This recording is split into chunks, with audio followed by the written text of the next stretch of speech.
Vale. Bueno, entonces Pablo, acá lo tienen, Pablo Lemos, es licenciado en física. Física. En física. Vamos. Física, maestría en astronomía, y se fue a hacer al doctorado con Jessica Agua, igual que vino al ACM 2017 por acá. Defendió la tesis hace poco y está de regreso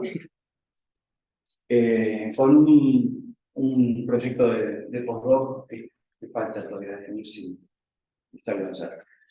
Entonces lo tenemos por acá y hoy está dando este seminario general y el miércoles que viene tenemos otro de su tema de especialización de doctorado. Así que dale nomás. Muchas gracias, Gabriel, por la presentación. Bueno, nada, gracias por venir. Gracias a la gente también que está conectada online. Y nada, hoy quería hablar un poquito de una rama no tan específica de lo que yo hice allá para mi doctorado, pero que también estuve trabajando en este último tiempo, que tiene que ver con la ciencia abierta. Y bueno, en esta charla de hoy la idea general es, primero que nada, hablar un poquito sobre qué es la ciencia abierta y después convencerlos de que no es algo súper alejado a nuestra vida, pero es algo que ya llegó, ya está acá y vino para quedarse. Así que bueno, a ver, también la invitación a pensar cómo nos va a afectar a nosotros en un futuro y no tan futuro. Así que bueno, primero que nada, arranquemos con qué es la ciencia abierta. Voy a hacer una trampa, no voy a empezar hablando de qué es la ciencia abierta, sino por qué, los antecedentes de por qué se inició este movimiento. Bueno, empecemos con la idea de que la ciencia, si quieren pensarlo así, es como digamos, tiene una metodología que es más o menos compartida en diversas disciplinas, ¿sí? Más o menos todos sabemos que tenemos que hacer alguna observación, formar hipótesis, probar esas hipótesis, ver si funciona o no. Entonces yo quiero hacer el paralelismo con seguir las recetas para hacer una torta, ¿sí? Entonces nosotros tenemos un experimento, tenemos los pasos a seguir para hacer la torta y queremos que nos quede una cosa así bonita. Bueno, todos sabemos que, como también pasa en la cocina, a veces seguimos los pasos y la cosa no queda tan parecida a lo que es. Entonces, ¿qué pasó? ¿Por qué aún siguiendo todos los pasos, los resultados no son los mismos cada vez? Bueno, ahí estoy entrando en un tema que se llama reproducibilidad. Voy a usar intercambiablemente reproducibilidad y replicabilidad. Son distintos, pero los voy a usar más o menos igual. Y resulta que esto que acabo de mostrar, esto de seguir los pasos y no obtener los mismos resultados, es algo que está pasando cada vez más frecuentemente en la ciencia. A esto se le llama, en los últimos tiempos, se le llamó la crisis de reproducibilidad. Y básicamente se refiere a esto, a que hay un montón de experimentos que, repetidos más de una vez, no dan los mismos resultados. Y hay un par de casos bastante emblemáticos, como por ejemplo, este de acá, es lo que se llamó el Power Positive. Amy Cuddy, en el 2010, publicó un paper haciendo un estudio de la respuesta hormonal a pararse en ciertas posturas, lo que ella denominó el Power Posing, o la postura de la Mujer Maravilla. Y ella, en este artículo, estos autores lo que dijeron es que aumenta los niveles de producción de testosterona, entonces aumenta la confianza en uno mismo cuando va a dar presentaciones. El artículo es muy famoso, tiene más de 1600 citas, pero se hizo aún más famoso porque la señora dio una charla TED en la que presentó esto y se hizo súper famoso, la gente compartió por las redes sociales y todo eso. Resulta que después intentaron reproducir este experimento y los resultados no fueron los mismos. Se probaron varias veces y nunca dieron los mismos resultados, tan así que uno de los autores con los que se publicó este artículo se retractó. Ella todavía no, pero uno de los actores se retractó diciendo, bueno, está bien, nos equivocamos, borren esto del conocimiento científico. Hay otro, aún también bastante conocido, el del priming social. Básicamente lo que dicen es el inicio de la psicología social, digamos, que fue en el 96, que básicamente la idea fue que estos científicos lo que hicieron fue, tenían un grupo de gente, lo dividieron en dos, a un grupo de gente le mostraban frases e imágenes que tuvieran que ver con gente adulta, gente mayor, y al otro grupo no, y después medían la velocidad de caminata. lo que encontraron, o lo que reportaron al menos, fue que la velocidad de caminata de la gente que estuvo expuesta a, digamos, a palabras y a imágenes de gente adulta caminaba más lento. Básicamente lo que dicen ellos es que esto tiene que ver con una respuesta inconsciente al estímulo. Inicio de toda una nueva rama de la psicología, más de 6.000 citas. Bueno, resulta que nadie lo pudo replicar después. Ese resultado. Bueno, ¿por qué está pasando esto? Bueno, hay un montón... Ah, no, perdón, antes del por qué. Los dos temas que hablé ahora fueron en psicología. Uno puede decir, bueno, quizás la psicología es un campo especial. Bueno, resulta que Baker en el 2016 publicó un artículo en Nature en el cual entrevistó a alrededor de 1.500 científicos de diversas áreas y una de las preguntas que le hizo fue, ¿intentaste reproducir algún experimento tuyo o de algún colega? ¿Sí o no? Y si lo hiciste, ¿pudiste encontrar los mismos resultados? Bueno, como vemos acá, en física e ingeniería, la barra roja esta muestra el porcentaje de veces que se falló en reproducir el experimento de alguien más. Como vemos, arriba, acá, arriba del 60%, casi 70% de las veces que alguien intentó reproducir el experimento de alguien más, no lo consiguió. Y aún más preocupante, la barra roja clarita de acá, es cuántas veces intenté reproducir un experimento mío, un experimento propio, y no encontré los mismos resultados. Y está arriba del 50%. La mitad de las veces que un físico hizo el mismo experimento 2 veces, no encontró los mismos resultados. ¿Qué está pasando acá? Bueno, hay un montón de razones por las cuales esto puede fallar. Una de ellas es simplemente inherente a la ciencia. No siempre vamos a obtener los mismos resultados porque no siempre vamos a obtener los mismos resultados. Sobre todo la gente que trabaja en experimental sabe que sucede. Pero también se han ido colando en la práctica científica un montón de prácticas que son llamadas cuestionables, prácticas de investigación cuestionables, o QRP, perdón, por sus siglas en inglés. Acá tenemos una nube de diversos nombres que no importan demasiado detallar qué es cada cosa, pero básicamente los científicos, a mayor o menor medida, más consciente, más inconscientemente, siempre hemos intentado recortar un poquito nuestros datos o hacer algún malabarismo para obtener los resultados que queremos. Hay una frase que está bastante buena que dice algo así como los datos pueden ser torturados hasta que te digan lo que quieras que te digan. La pregunta ahora es, ¿por qué? ¿Por qué estamos en este momento en el cual tenemos que obtener resultados y los resultados, bueno, son más o menos y no son tan creíbles? ¿Por qué? Bueno, una de las razones, hay muchas razones para esto, pero una de las razones principales es la de publish or perish. Es una palabra que ha sido acuñada no hace demasiado tiempo, traducida publica o muere, básicamente, en el cual, si quieren pensarlo así como el McDonald's de los papers. Tenemos que empezar a sacar papers porque es lo único que cuenta, los números. Y no solo el número de artículos, sino también los factores de impacto, el factor H. Hay un montón de métricas nuevas que se han inventado que lo que hacen es empujar a publicar cada vez más y más. Esta gráfica que está acá es del artículo de Fire Gestrin de 2019, que lo que muestra es el número de artículos científicos publicados por año, en azul, y en amarillo el número de artículos científicos con más de 5 siglas. Acá la caída esa que muestra ahí no es que hayan publicado menos, es que cambiaron la métrica de cómo contamos. Lo importante es que después de la Segunda Guerra Mundial, por acá, se ha visto un aumento exponencial del número de artículos publicados. Cada vez hay más artículos publicados. Y de este mismo artículo voy a mostrar 2 gráficas más, que son estas. Arriba a la izquierda tenemos el número de páginas promedio por artículo.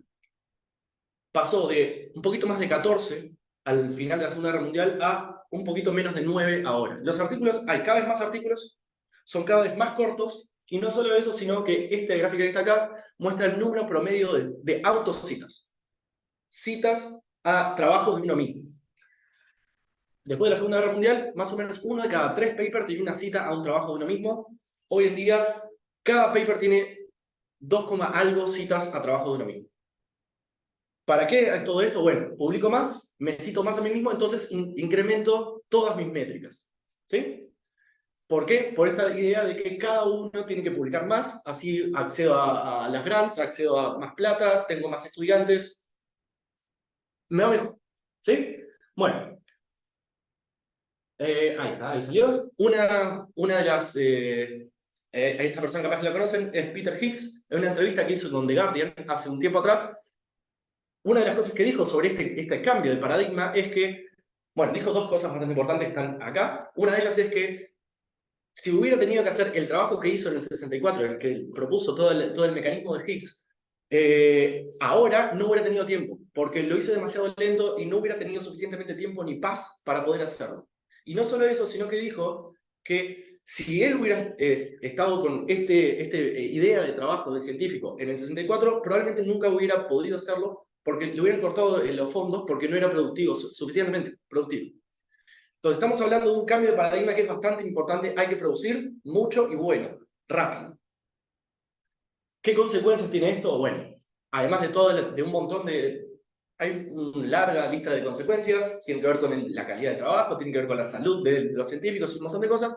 Me quiero centrar en esta. ¿Qué pasa con la sociedad? ¿Cómo responde la sociedad a este problema? Bueno, esto es lo que estoy mostrando acá. Son los resultados del reporte anual de la sociedad Wellcome del 2019, en que muestra una encuesta sobre la confianza que se tiene en la ciencia. Acá está dividido por diversas regiones. En verde está confianza alta, amarillo confianza media, rojo confianza baja. Y bueno, el otro es no sabe, no contesta. ¿Qué se ve? Bueno, que hay un incremento en la desconfianza en los resultados de la ciencia. Y no solo eso, sino que miran, los países que tienen la desconfianza más baja y la confianza más alta son países desarrollados en el cual tenemos mucha ciencia, y los que tienen la confianza más baja y la desconfianza más alta son países del tercer mundo, digamos, no tan desarrollados en ciencia, en los cuales vemos proliferar estos discursos anticiencia. Sí. ¿Por qué dicen que baja? Hay varios años.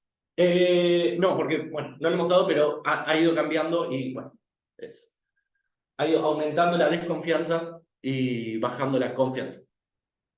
¿Sí? Pero, por ejemplo, acá tenemos en Sudamérica, la desconfianza en la ciencia casi que triplica la confianza.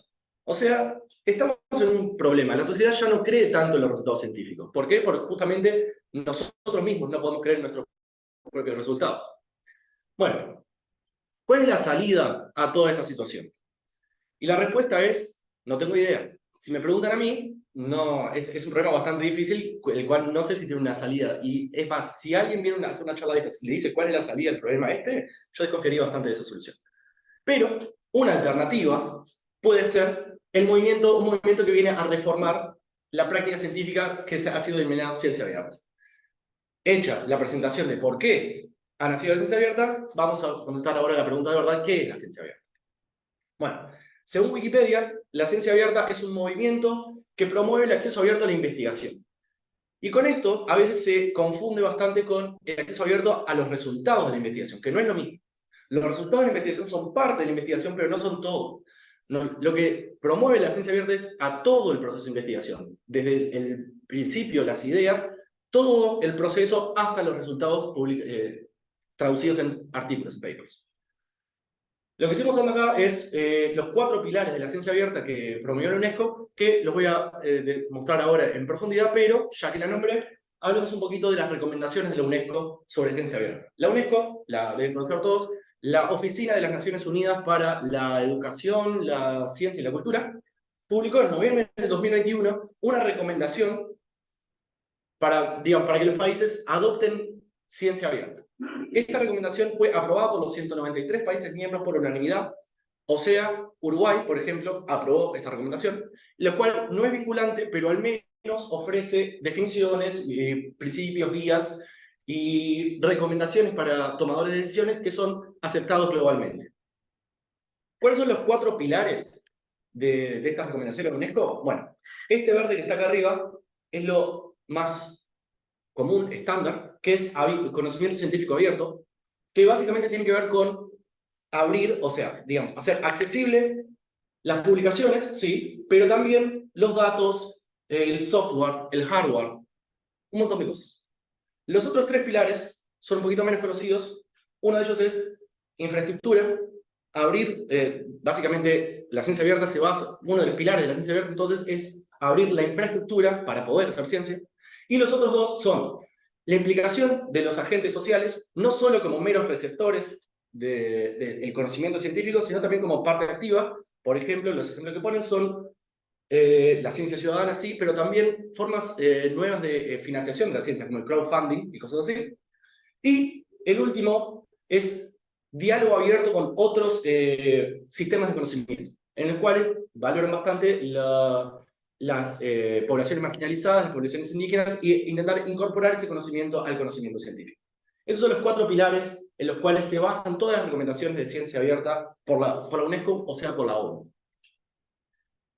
Bien, vamos a un par de ejemplos en digamos, cómo se aplica esto en el día a día del trabajo de los científicos, trabajos nuestros. Bueno, el primero y el ejemplo más conocido es el acceso abierto, o Open Access, que yo lo voy a agregar como AA. Cada vez que ven AA, acceso abierto.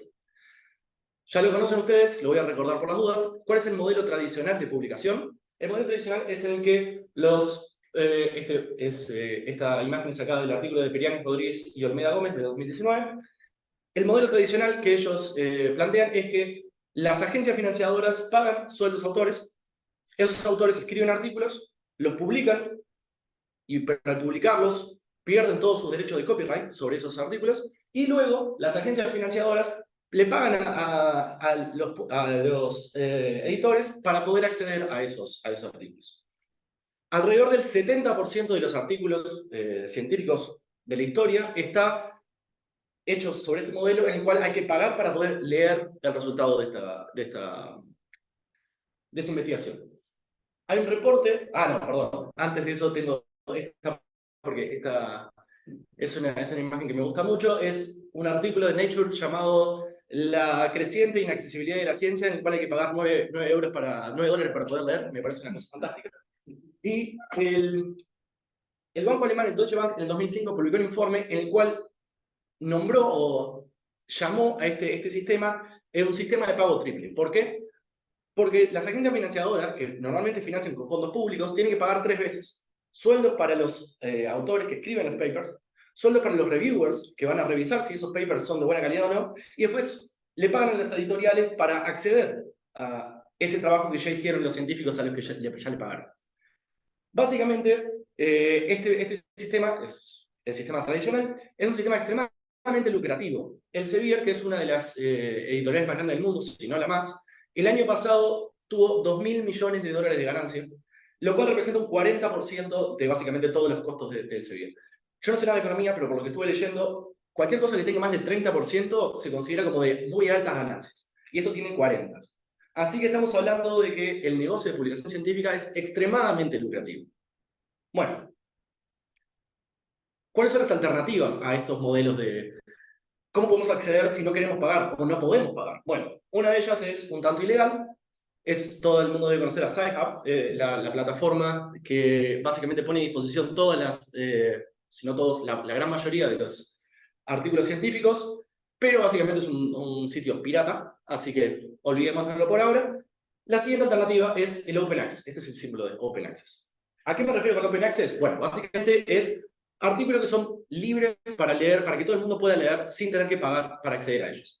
¿Cuáles son las modalidades en las cuales se puede publicar en Open Access? Bueno, básicamente hay 4 modalidades o vías, hay más, hay ligeras variaciones de cosas, pero estas son las importantes. La modalidad o vía verde son en las cuales los artículos son publicados como pre o post prints, básicamente en repositorios que son propios de los autores o institucionales. El ejemplo más conocido, Archive.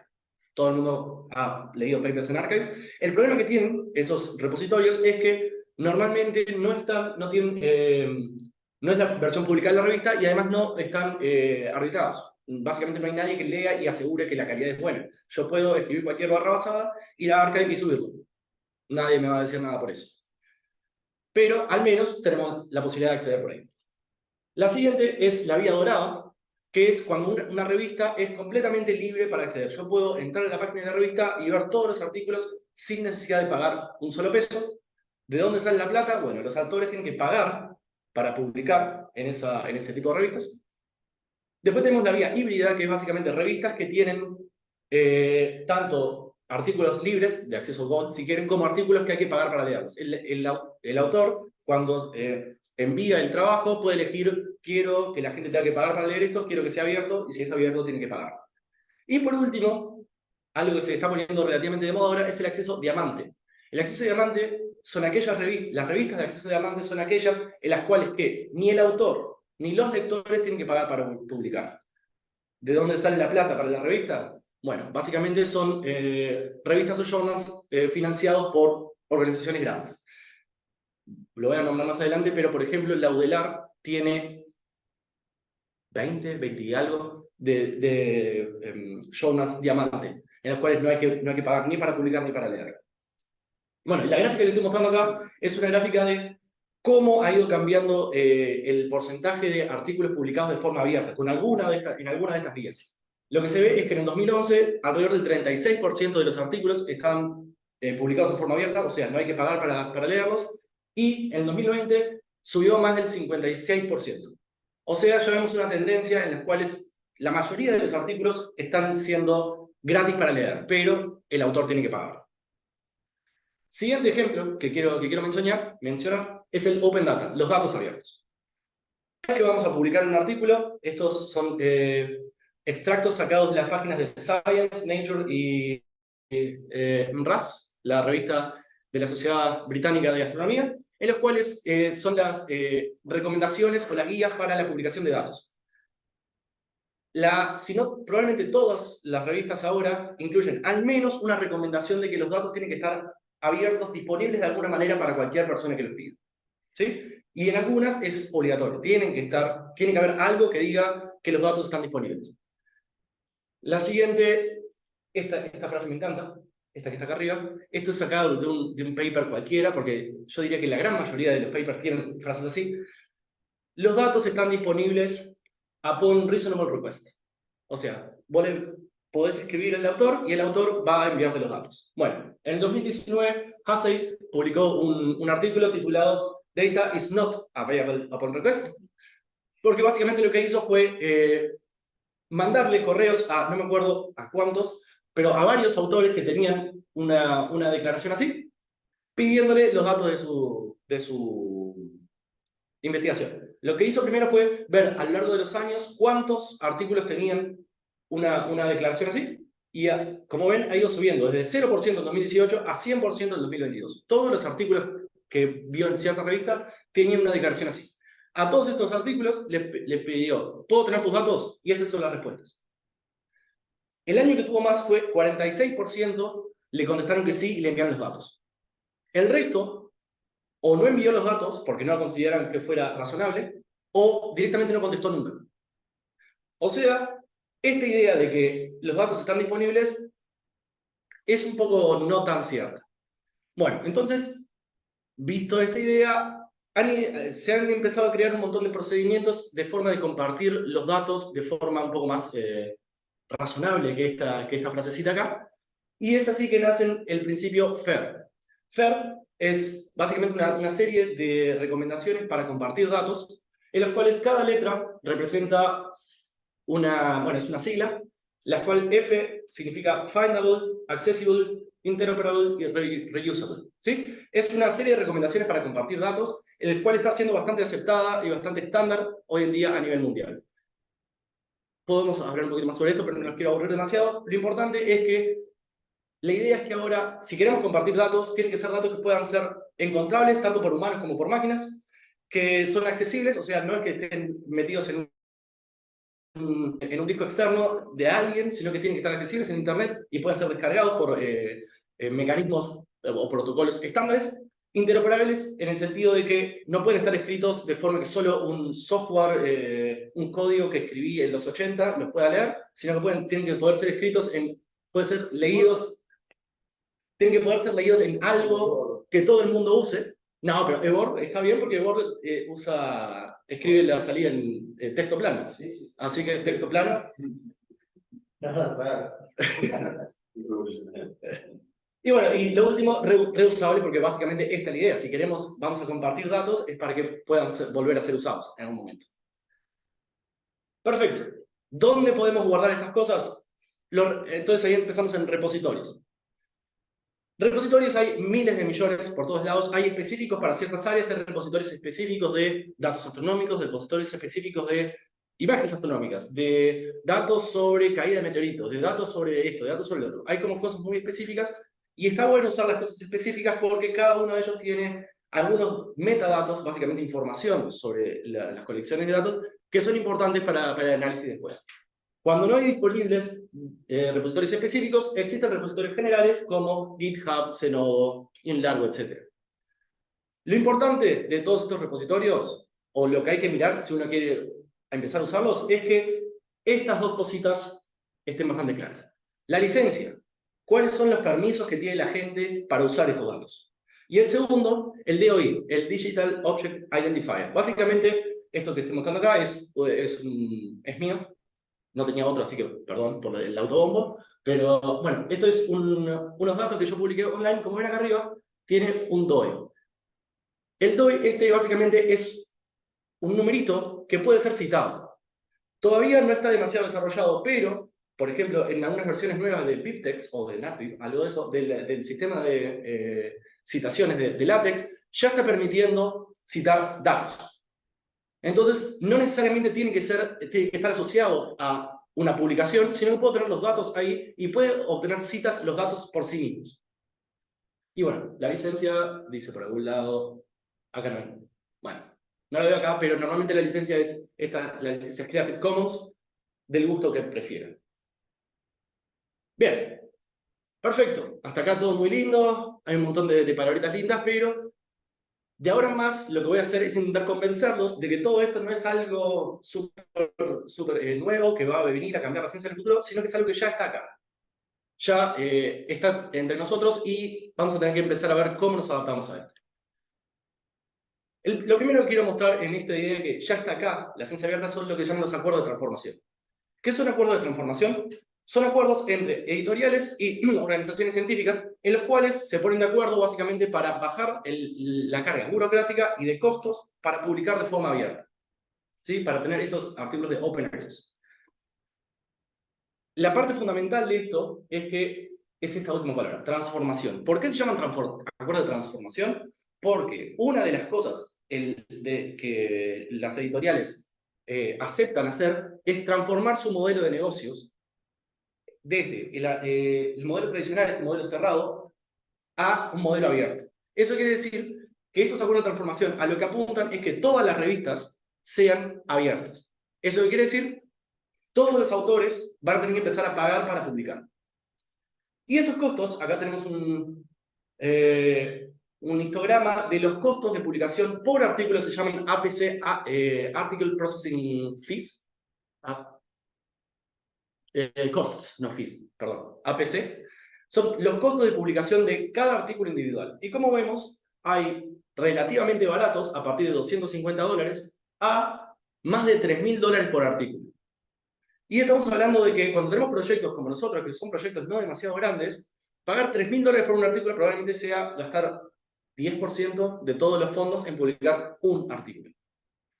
No solo eso, bueno, esta es una imagen robada de Twitter, en las cuales estamos hablando de más de 3.000 en las revistas comunes, pero en las revistas grandes, por ejemplo Nature, publicar un artículo Open Access cuesta $11.600.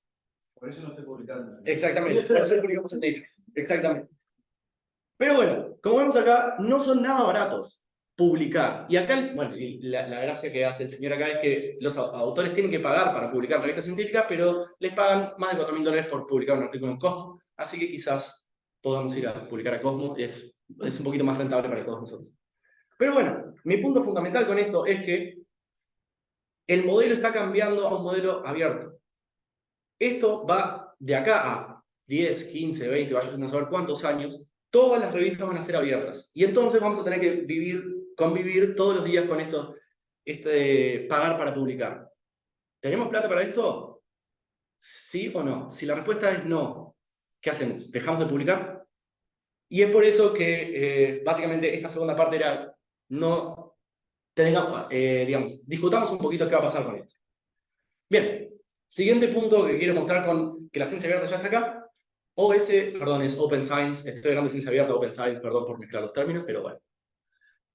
Esto que estoy acá que estoy mostrando acá a la derecha es un recorte de las regulaciones para un programa europeo de financiación de la ciencia que se llama Horizons Europe. Básicamente eso es un programa que es bastante grande de financiación de proyectos científicos en los cuales requiere, como ven acá, se requiere inmediato acceso abierto a todas las publicaciones científicas y que todos el data management esté hecho bajo el principio FAIR que nombré anteriormente. O sea, La financiación más grande que tiene la Unión Europea para proyectos científicos requiere que todos los artículos sean abiertos y que todos los datos estén accesibles online. Esto, de nuevo, pasa en Europa. ¿Cuánto tiempo va a pasar para que empiece a ser requerido acá? No sé, pero probablemente vaya a ser. O sea que es algo que vamos a tener que empezar a adaptarnos desde ya a pensar. Otra de las consecuencias que estamos viendo con esto es el surgimiento de un montón de revistas que se llaman revistas predatorias. ¿A qué me refiero con revistas predatorias? Bueno, el Bill en el 2012 las etiquetó como revistas que están dispuestas a publicar cualquier cosa si es que el autor paga. Básicamente son revistas de acceso abierto que tienen muy baja, si no nula, revisión por pares. Y bueno, básicamente la idea es que quiero publicar, como es de acceso abierto tengo que pagar, y ellos publican lo que sea. Y la ventaja que tienen es que es muy rápido. No, todos ustedes sabrán probablemente, pero para publicar un artículo puede demorar meses, con un poco de suerte, hasta varios meses, si uno tiene poca suerte para publicar. Este tipo de revistas publican en una semana. Entre que yo envío el artículo y está publicado, es un periodo de tiempo muy corto. Entonces, la gente las suele preferir por este tipo de cosas. Hoy por hoy hay más de 1.300 revistas en todos los campos científicos publicadas etiquetadas como revistas predatorias, y ahora últimamente ha surgido un nuevo modelo para no ser etiquetado como revista predatoria, pero que algo suena raro. Por ejemplo, una revista llamada Sustainability, el año pasado, perdón, en 2023, básicamente ya tienen ya estamos cerca del fin de año, así que hicieron toda la cuenta, lo que se llaman las special issues. Básicamente hablan con gente que quieran ser editores huéspedes, guest editors, para decir, bueno, hagamos una special issue, una edición especial sobre un tema determinado. Esta revista, en particular Sustainability, en 2023 publicó 3.512 special issues. O sea, entre 9 y 10 por día. Cada una de estas special issues tiene alrededor de 7 artículos. O sea que estamos hablando de miles, 10.000 artículos, más o menos, en un año, publicados en una revista sola. ¿Por qué? Bueno, de nuevo, los artículos no son demasiado revisados y además una de las trampitas que están haciendo, que ahora cambiaron, es que los guest editors eran autores de todos los... el guest editor era el autor principal de todos esos papers. Entonces era básicamente... Y además era el que elegía los reviewers, todo era como... Todo muy redondito, todo muy transparente. De nuevo, estas no están catalogadas como revistas predatorias, pero hay algo que no suena demasiado limpio por ahí. Bueno, un último datito que quiero de cómo esta idea de Open Science ya está acá, es el Big Data. Estamos en la época, ya hemos todos escuchado hablar del Big Data, un montón de datos disponibles en Internet, y eso es buenísimo, porque estamos en el momento de nacimiento de lo que llaman web crawlers, que son algoritmos que básicamente navegan por todo Internet, van leyendo todos los datos que están accesibles y usan eso para entrenar mecanismos de inteligencia artificial para lo que sea. Esto puede ser algo muy bueno. Por ejemplo, acá tengo un artículo de El Observador, en el cual cuenta cómo una empresa canadiense predijo el brote de coronavirus 9 días antes de que la Organización Mundial de la Salud emitiera su alerta, que básicamente lo que hacían era ir leyendo reportes de agencias locales de salud y contando datos y usando modelos estadísticos de epidemias, y básicamente 9 días antes dijo que es muy posible que haya una pandemia mundial. Aquí está. Bueno, entonces esto es un ejemplo de cómo datos abiertos en Internet y nuestra posibilidad hoy en día de navegar por todos esos y usarlos puede ser usado para algo bueno. ¿Cuál es el problema? Los derechos de autor. Básicamente lo que estoy mostrando acá abajo es un mapa sacado de la coalición Access to Knowledge, en el cual muestra la regulación sobre los derechos de autor, si básicamente estos web crawlers pueden usar los datos que leen en Internet para entrenar inteligencias artificiales o no. En verde muestran países que sí, amarillo que más o menos, y rojo que no pueden ser usados para entrenar este tipo de algoritmos. Como vemos, Uruguay está ahí con un puntito rojo. Básicamente, ¿qué pasa en estos países? Bueno, y no es casualidad de que esta empresa que predijo el brote del coronavirus esté situada en Canadá, que tiene el puntito verde. Básicamente porque estos países tienen excepciones al derecho de autor que habilitan el uso de datos para investigaciones científicas o educativas.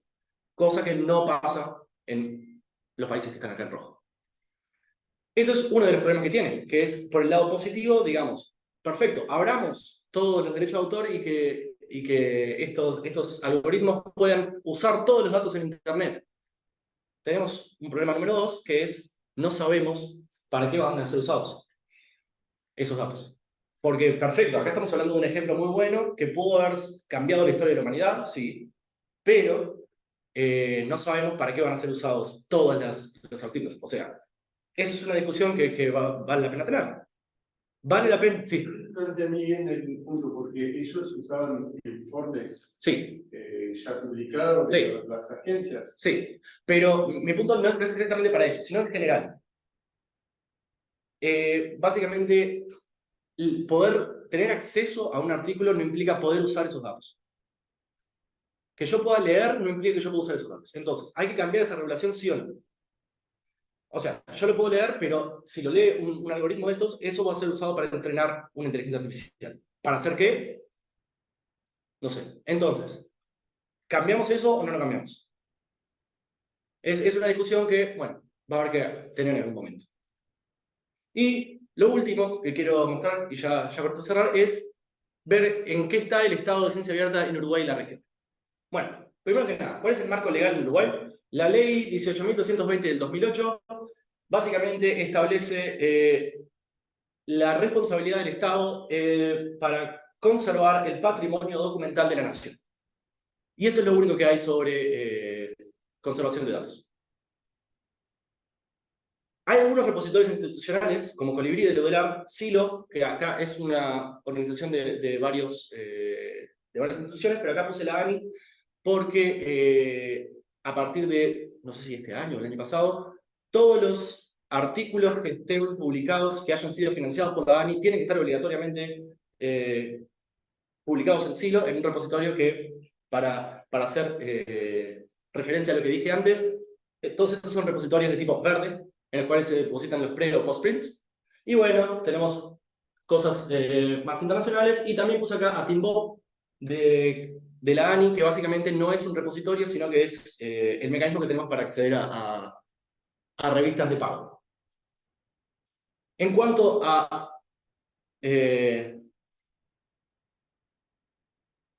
se me fue la palabra en español, perdón.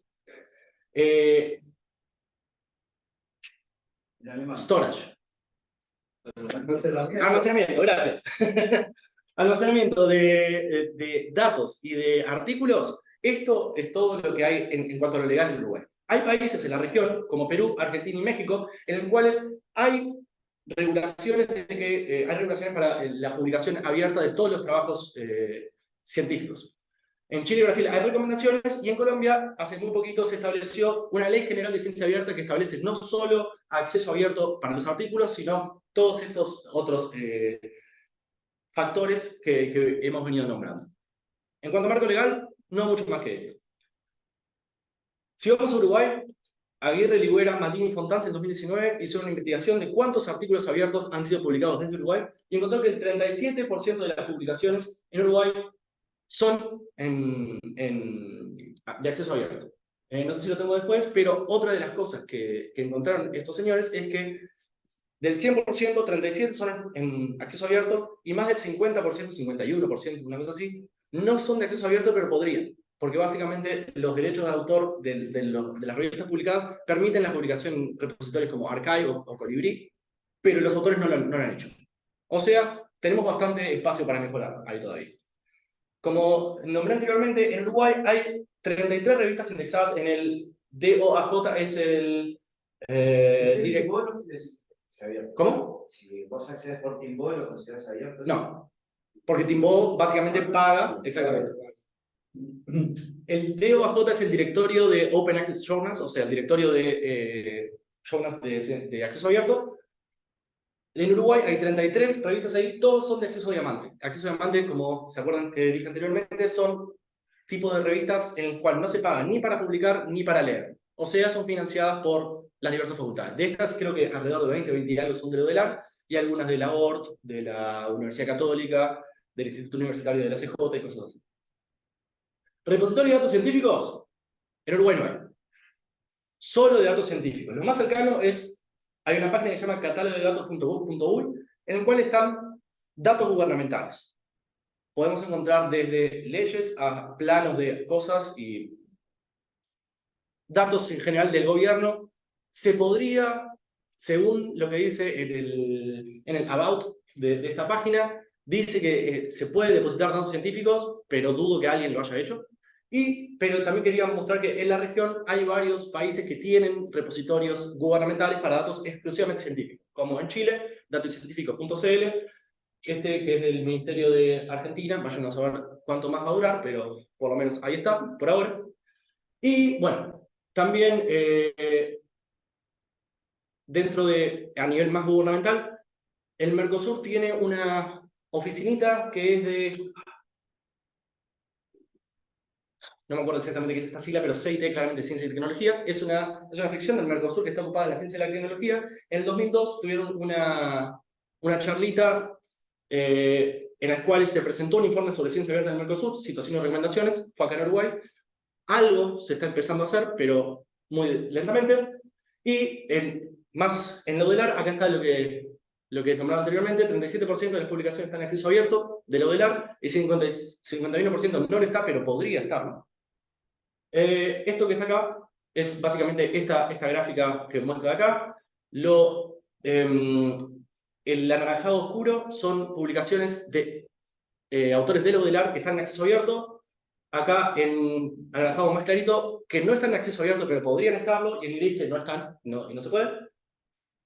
¿Y qué se ha hecho en la UDELAR en cuanto a la promoción de la ciencia abierta? Hay algunos seminarios, por ejemplo, de la Facultad de Enfermería, y publicaciones. Hay una revista llamada Informatio, en la cual el volumen 27 tuvo una special issue, ya que las nombramos hoy, pero fue dedicada enteramente a la ciencia abierta, o sea que hay algo de trabajo sobre eso, pero incipiente todavía.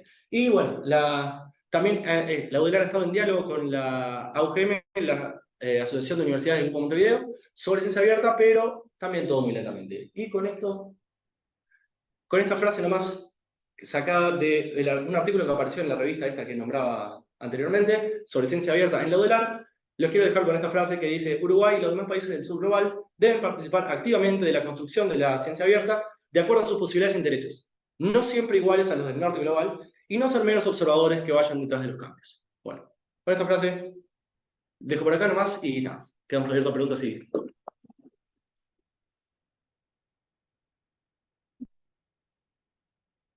No es moderador, así que preguntas más. ¿Tienen preguntas, comentarios, discusión? Lo que quieran. Una pregunta, no sé si existe, pero en cuanto a la financiación, ¿no hay tipo lugares que te ponen, como por ejemplo, como en YouTube, que te pongan, que se financien con publicidad? Porque lo haría un poco más incómodo, pero digo, sería una manera de financiar, por lo menos bajar los costos de acceso. Como poder se podría, pero de ahí a que sea realmente, digamos, que lo hagan, punto uno, y punto dos, no solamente que sea rentable, que realmente se traduzca en una baja del precio de publicación, son dos cosas distintas. Porque, de nuevo, los que tienen a cargo de eso son empresas privadas, los editores son privados. Claro, pero sería una manera de competir justamente con los que sí ponen precios altos. Porque, o sea, la gracia de poner publicidad es decir, podés publicar acá, claro, no pagas o pagás menos que a mi competencia, pero el lector se tiene que comer la publicidad. Sí. Hay varias ideas de cómo financiar revistas, sobre todo de acceso a diamante. No creo que sea un problema tan grande por el hecho de que, por ejemplo, instituciones grandes, o sea, capaz que la UDELAR no la cuento como una institución tan grande, pero universidades muy grandes pagan muchísima plata básicamente por acceder a revistas o publicar. Si toda esa plata fuera usada en un journal de la universidad o del instituto o nacional o lo que sea, en los cuales la gente publicara ahí, ya estaría financiado. Pero a ese. Sí, Julio. ¿Y no hay otro? No, yo quería ir un poco a lo que hablaste al principio, ¿no? No tanto ahora financiación de ciencia abierta, sino la práctica científica, ¿no? Yo voy a comentar, ya que he vivido unos cuantos años y tengo experiencia, sobre todo una revista que publiqué mucho y era, digamos, como paradigmática de lo que estábamos en ciencias planetarias, que era Icarus. Yo me acuerdo cuando empecé a publicar en Icarus, que obviamente no era el aluvión de paper de ahora, era un esmero en la revisión de los artículos, o sea, pasaba por los referees, que llegaban los comentarios por carta, ¿no? Porque no había correo electrónico en ese tiempo, llegaban los comentarios por carta, y después que toda la parte científica se aclaraba, y después de revisiones el artículo era aceptado, el artículo pasaba por un corrector de estilo, que a su vez lo aprendí más. Con eso aprendí mucho inglés, porque el tipo me revisaba todo el inglés, ¿no? Eso ha ido desapareciendo con el tiempo. Las revisiones son cada vez más suaves, y revisión de texto ninguna, ¿no? Uno puede hacer una vez escribiendo, y eso aparece impreso, ¿sí, no? Eso va a una cosa que señalabas, o sea, el número de publicaciones se ha masificado. Sí. Ya no hay nadie de abasto para hacer una revisión cuidadosa de los trabajos, y eso es un gran problema, ¿no? Es realmente un gran problema que va también a eso que hablabas de temas de calidad, de datos, de fiabilidad, porque se publica mucho y es casi imposible de cada artículo hacer una revisión, leerlo con cuidado, lo que dice, o sea, más allá de que siempre históricamente pudieron haber observaciones, resultados, incluso afirmaciones que no eran ciertas, porque eso es tan viejo como el ser humano, ¿no? Sí. Bueno, así que uno de los grandes problemas viene por ese lado, ¿no? O sea, la masificación de la ciencia, algo que señalabas, que era publisher page, o sea, la urgencia por publicar, o sea, uno en vez de dedicarse a un solo trabajo 5 o 6 años y hacer todo bien pulido, rechequeado los resultados, ¿no? Tiene que presentar un informe el año que viene para la renovación del cargo y el artículo tiene que salir antes. Exacto. Eso atenta contra la calidad, ¿no?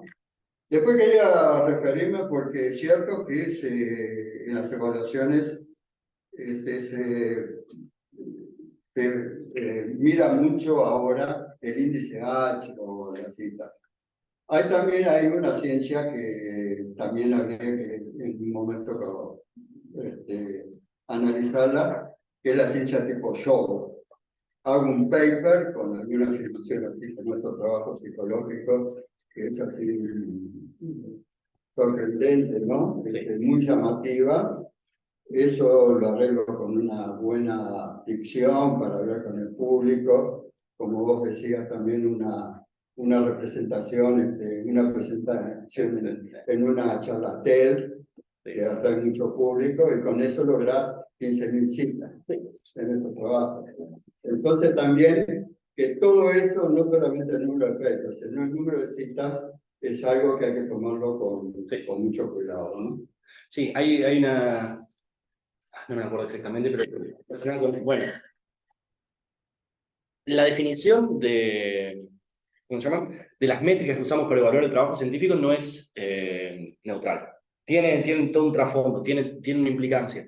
Y si la definición que nosotros tenemos es básicamente de cuántas citas tengo y cuántos papers publiqué, bueno, todo, digamos, la definición propia de las métricas que usamos van a determinar hacia dónde va el trabajo científico. Si más artículos es mejor, van a salir más artículos. Es como, porque quiero ser mejor, ¿cómo se llama? Resaltar en mi área, entonces tengo que publicar mucho, tengo que publicar bueno, y me interesan las citas y así vamos a estar. Entonces, quizás sea el momento de replantearnos cuáles son las métricas que nosotros usamos. Pero de nuevo, es un proceso que probablemente vaya a llevar bastante tiempo.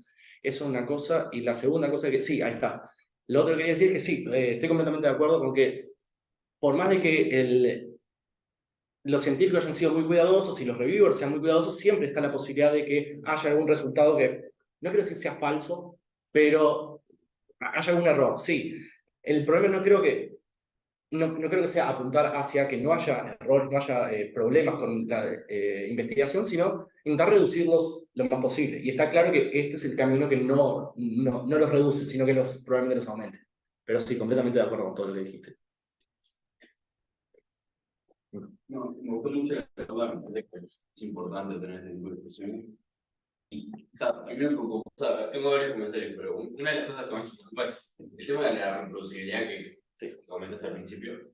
A nadie le pagan por revisar artículos. Más allá de que el reviewer haga trabajo bien o mal, bueno, puedes publicar, hice esta investigación 2, sí, obtuve lo mismo o no obtuve lo mismo. No sé si esa figura existe o si está pensada. Dos cosas con relación a eso. Una, existe la red global de reproducibilidad, algo de eso. Es una organización que justamente hace eso. Se dedica a reproducir trabajos científicos. Y hay gente que pide específicamente fondos especiales que son solamente para reproducir trabajos científicos. O sea que sí hay un intento, no es demasiado, pero hay esfuerzos específicos para empezar a reproducir trabajos. Eso es uno. Y dos, muy parecido a lo que dijiste, no solamente probablemente no vayas a poder publicar un artículo que reproduce, sino que tampoco vas a poder publicar resultados negativos. Y eso es algo también bastante malo. Por el hecho de que yo puedo estar un año haciendo algo, a nosotros capaz no nos pasa tanto, pero por ejemplo, no sé, gente de psicología, gente de medicina, estoy tratando de, no sé, probando una droga nueva, no funcionó, la tiro a la basura y empiezo con algo nuevo. Y capaz que dentro de un tiempo alguien tiene la misma idea, gasta el mismo tiempo que gasté yo y de nuevo obtiene que no y lo tira a la basura. Pero esa que ya sabemos, alguien ya sabe que no funciona, tampoco es público.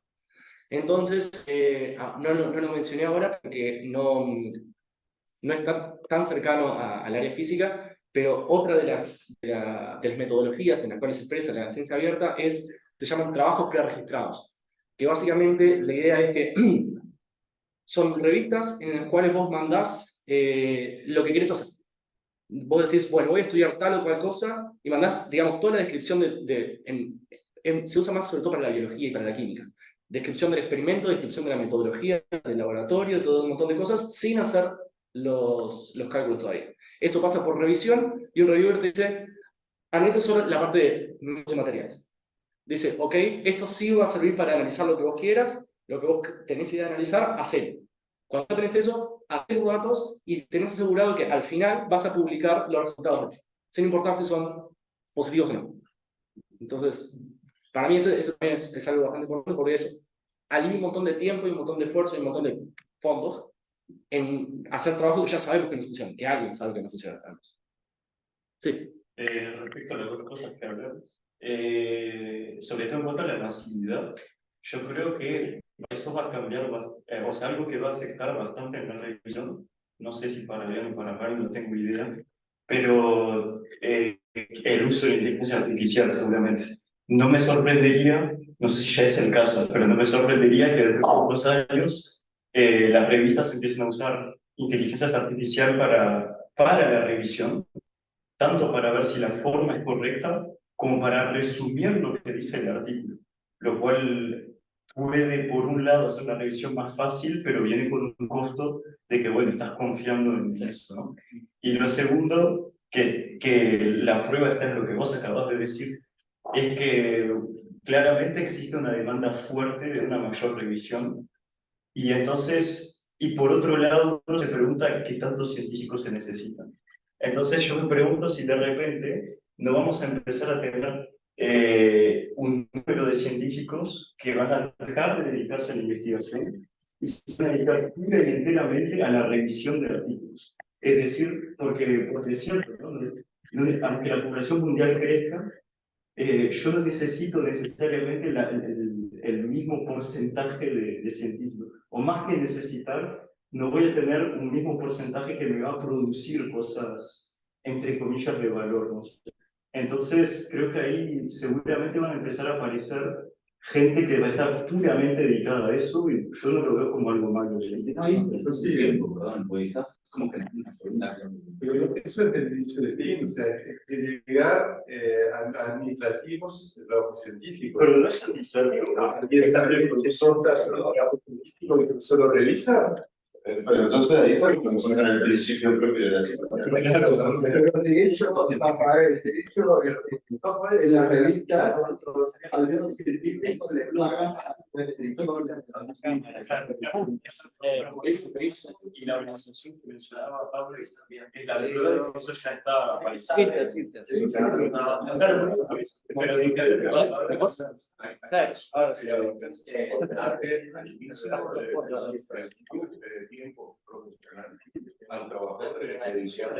De hecho, muy respetada, pero el trabajo de la edición y de las revisiones absorbe la mayor parte de su tiempo profesional. Eso es algo que ya es mucho tiempo. Sí, por eso Pero para mí eso que vos planteás, Rafael, implica perder no sé si es tan fuerte como lo voy a decir, pero perder la confianza en el trabajo científico en el sentido de que si necesitamos a alguien que revise todos los resultados científicos, es como...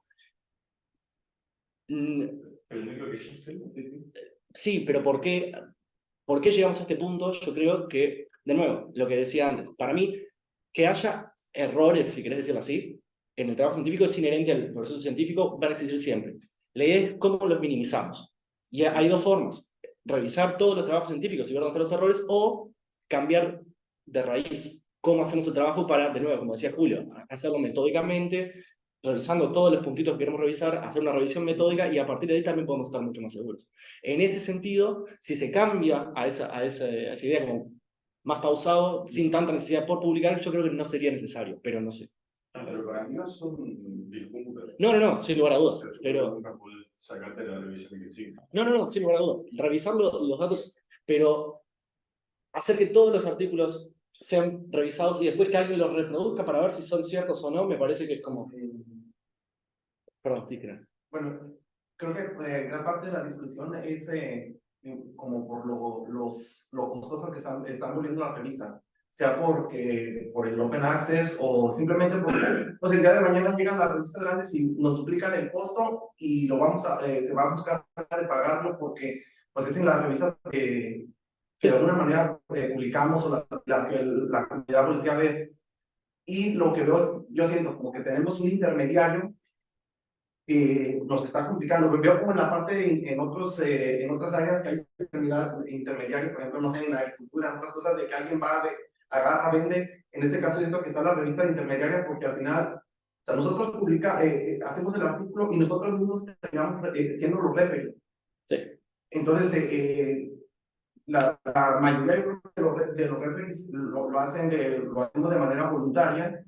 Entonces revisamos de manera voluntaria la revista, lo que hace es dar el formato, da la palabra final. Entonces yo creo que de alguna manera siento que podríamos como decir, tenemos el artículo, lo mandamos a revista, que lo revise un experto en el área y que en el artículo diga literalmente, este artículo fue revisado por tal persona, y contratar solo a alguien que esté en las universidades, solo dando el estilo, la parte de corrigiendo el inglés, la parte de edición, pero creo que es mucho menos costoso que estar mandando a la revista que pueden subir el precio y, pues no sé, ponernos a prueba, irlo subiendo y la comunidad de alguna manera lo va a pagar, pero como digo, al final, por ejemplo, un artículo que se escribe aquí, capaz que luego lo termina revisando alguien de aquí, pero por el hecho de mandar una revista tal pinga, regresa y ya se paga demasiado, solo por tenerlo de intermediario. Es con ese espíritu que nacieron las revistas de acceso a diamante en varias universidades e institutos. Es como, ¿para qué sacar algo para afuera? Hagámoslo nosotros mismos. Si ya le pagamos solo a alguien para que revise artículos, bueno, publicamos nosotros. Así nos ahorramos el costo de publicación. Bueno, hasta antes de medio del siglo pasado, digamos, de la Segunda Guerra Mundial, las publicaciones científicas se canalizaban a través de revistas que pertenecían a sociedades científicas.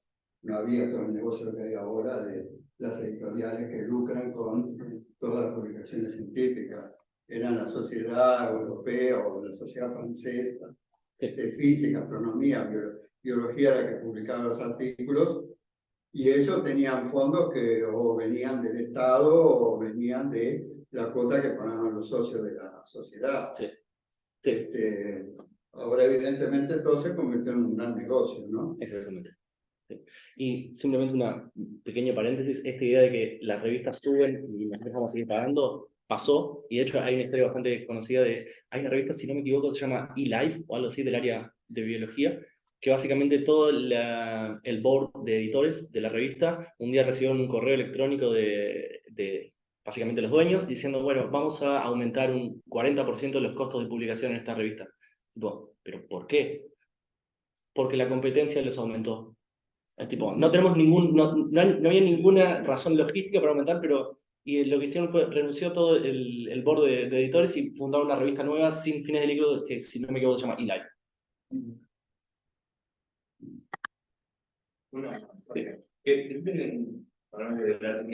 Uruguay tenía 33 revistas en el tipo de año.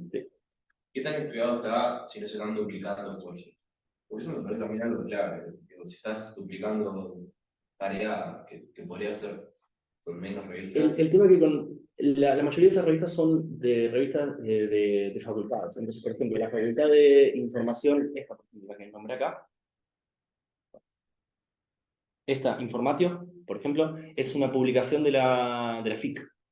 Entonces, la FIC tiene una revista que es editada y publicada por la propia facultad. Entonces, como las facultades son distintas entre sí, hay algunas que son más parecidas, otras menos, pero sí, es posible que sobre todo en el área social, hay varias probablemente estén un poco superpuestas. El tema de diversificar hace que baje el impacto de las publicaciones. Sí.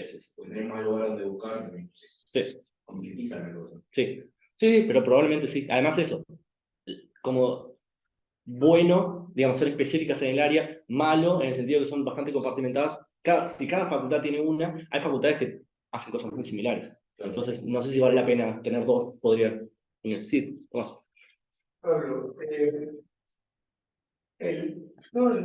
los 4 pilares de los Donaxes parecen cosas que avanzar un poco el problema de todo lo que contaste, ¿no? Al final, parece que no están dando tampoco súper bien. Yo no sé, tengo la sensación de que como que son parches lindos, pero que el problema no está acá, como que está bueno, todo más profundo de qué es la ciencia y para qué sirve, cómo es. Y no sé, ¿qué opinas sobre esto? Si eso de verdad va a cambiar, o sea, puede decir que ya está acá y está, o sea, es hoy, pero estoy y exprimes al mismo y con unas cositas pintadas, un poquito de ciencia mejor, pero al final es lo mismo. No sé. ¿Cómo va a terminar esto? No sé. Alguna posibilidad es que sí, que quede todo pintado, que lo que pagábamos antes de suscripción de revistas ahora lo pagamos para publicar y es todo lo mismo y nada más cambió. Y otra forma, que esperemos que sea la que al final suceda, es que cambie fundamentalmente la manera en que hacemos ciencia. Que de verdad es lo que espero. Pero bueno, en algún lado hay que empezar. Y yo creo que eso, un montón de esto se refiere a prácticas científicas. ¿Cómo hacemos ciencia? Entonces, para mí uno de los puntos centrales donde empezar es en la formación del nuevo científico. Es difícil porque los que están encargados de formar nuevos científicos se criaron, digamos, con todo el modelo tradicional. Entonces es difícil imponer algo nuevo por ahí. Pero yo creo que en la formación de nuevos científicos tiene que estar muy impregnada en esta idea de, bueno, abramos la ciencia para hacerla un poco más confiable, si querés. Por lo menos empecemos confiemos nosotros mismos un poco más en los resultados de todos nosotros y después vamos avanzando de ahí. Creo que por ahí. No sé si contesta tu pregunta. Sí, no. Pensando más también en por qué hacen ciencias y o sea, todo el tramo atrás que es más profundo, que va a ser que no va a cambiar.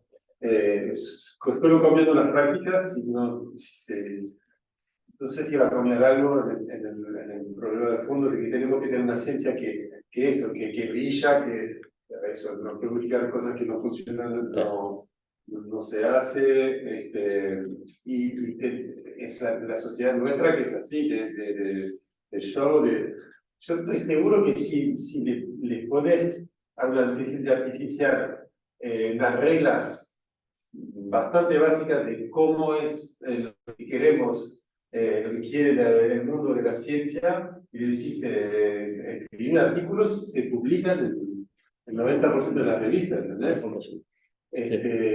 Y a eso me refiero. Podemos cambiar las prácticas, sí, pero...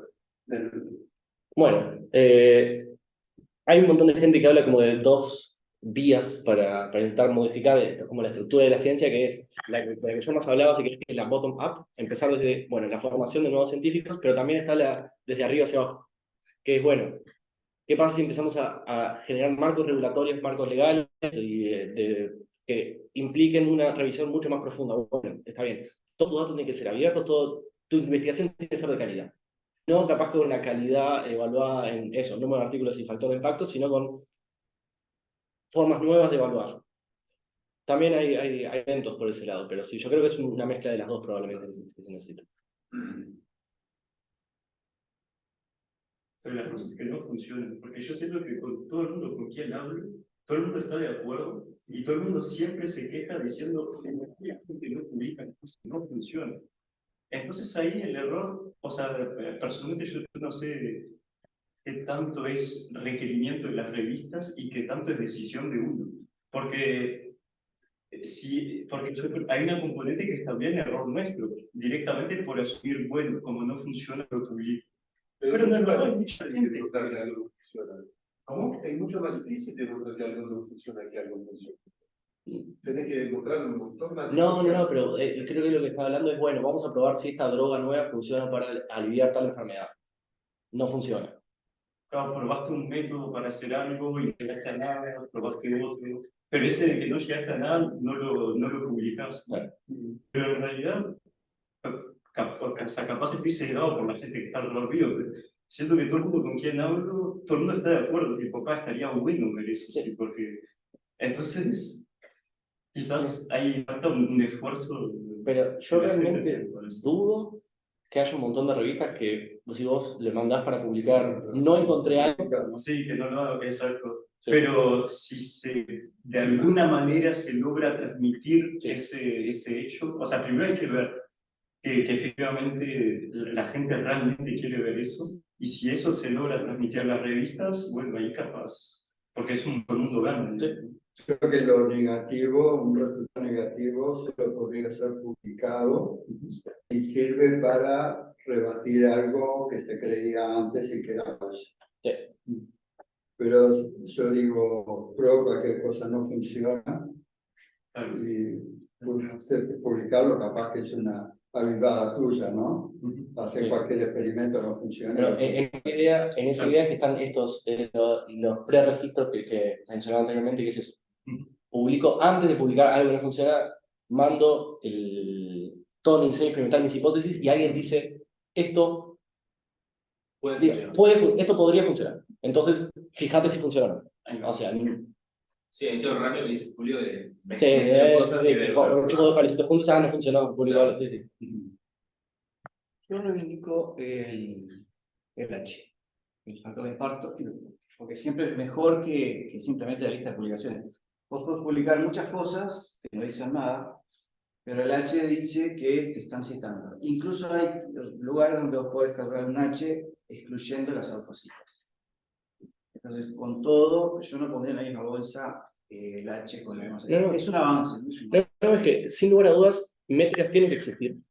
Sin lugar a dudas. Porque, bueno, de alguna manera hay que evaluar si el trabajo científico es bueno o malo.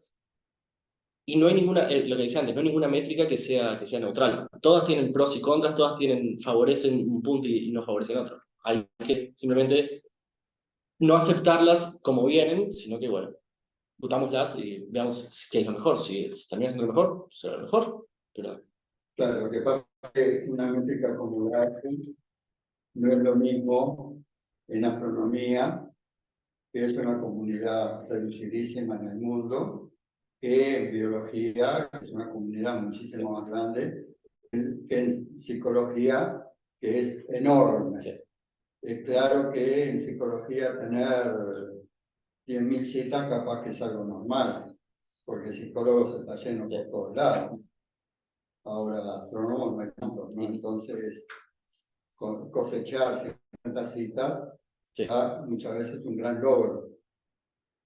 Así que hay que tener cuidado, porque a veces la gente usa el H y no puedo comparar un biólogo con un astrónomo porque son peras con tomates, ¿no? Pero ¿cómo se hace eso a nivel institucional?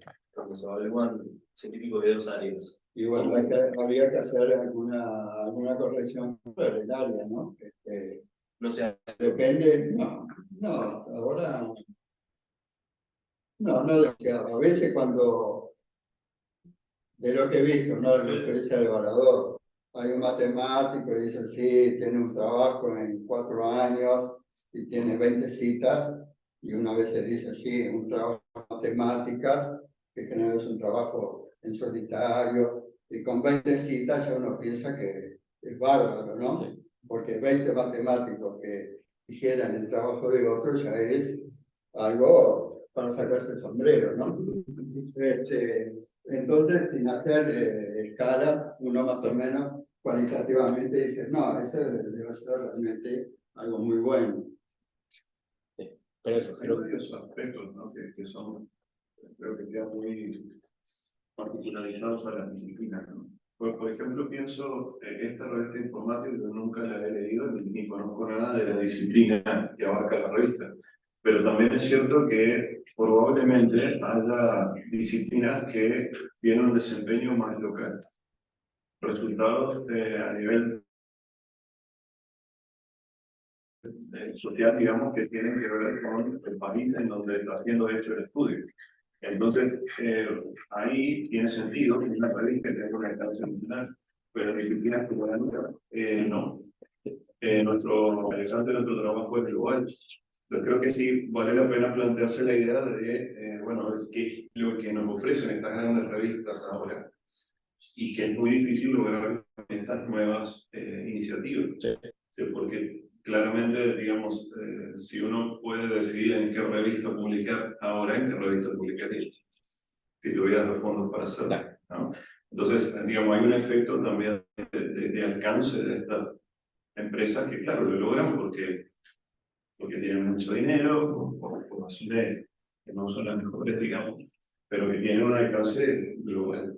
Entonces, creo que el peso de todos estos análisis está muy particularizado en la disciplina de la que uno esté hablando. Lo que dice Julio pasa en física también, ¿no? Hay ciertas áreas de la física teórica en donde el número de artículos que se publican es mucho menor, pero esa es la forma natural en la que la área avanza. Entonces, es muy complejo. No. Si restringimos toda esta discusión solamente a la astronomía, siendo astrónomos tampoco vamos a votarlo, digamos, ¿no? Es muy demandante la cantidad de variables que tiene esto. Bueno, la gente que está online, si quiere decir algo que diga, si no, casi para así. Y si no, bueno. Pero tengo un comentario ya menor, nomás en las primeras curvas, donde se ve el crecimiento de artículos, también como que ayudaría a ver el crecimiento de científicos, como para ver que en efecto una curva es más pronunciada que la otra, porque me imagino que también va creciendo el número de astrónomos, entonces también aumenta el número de artículos, pero no, me imagino, o sea, debe de haber una pendiente muy distinta. Sí. Y pero bueno, un porcentaje, como decía Rafa. Bueno, con el Uruguay no creció la población, pero sí el número de científicos. Exacto. No. Julio, lo de Julio, el artículo que vos hiciste iba en esa línea, ¿no? Lo estuve leyendo, Hablas sobre más número de autores. Es un poco, sí, un poquito distinto porque va al impacto de los trabajos. Que, bueno, hay estudios recientes, ¿no? De que realmente se publica mucho, pero cuando eso se traduce, digamos, en el avance del conocimiento, o sea, nuevas ideas, nuevas hipótesis revolucionarias, no ha aumentado tanto. O sea que es más la producción de artículos que agrega muy poca cosa, es más de lo mismo. Y no necesariamente porque sean de mala calidad, sino que son trabajos bien hechos, pero que no dicen nada realmente muy novedoso. Y el problema es ver también si, digo, realmente van a haber más revoluciones. O sea, el crecimiento global de la ciencia Sí, no bueno, siempre va a seguir creciendo de la misma forma. sí, No sé, no tengo idea. está lo provocativo, yo leí un libro ¿no? hace unos años que es El fin de la ciencia, ¿no? Y el tipo se pone muy temerariamente a decir que en varias disciplinas se está agotando la cantera de cosas por descubrir. Pero claro, eso nunca podemos saber cuándo vamos a llegar al límite de lo descubrible porque realmente no conocemos qué es lo que se puede descubrir. Es raro decir eso mientras que el modelo de física fundamental le falta el 90% de la materia. La última vez que alguien dijo eso, tipo, se descubrió en los años la mecánica cuántica. Sí, hay unas nubes en el horizonte solo para despejar y mecánica cuántica de la vida. Bueno, capaz que diciembre entonces. Bueno, entonces, te agradecemos la...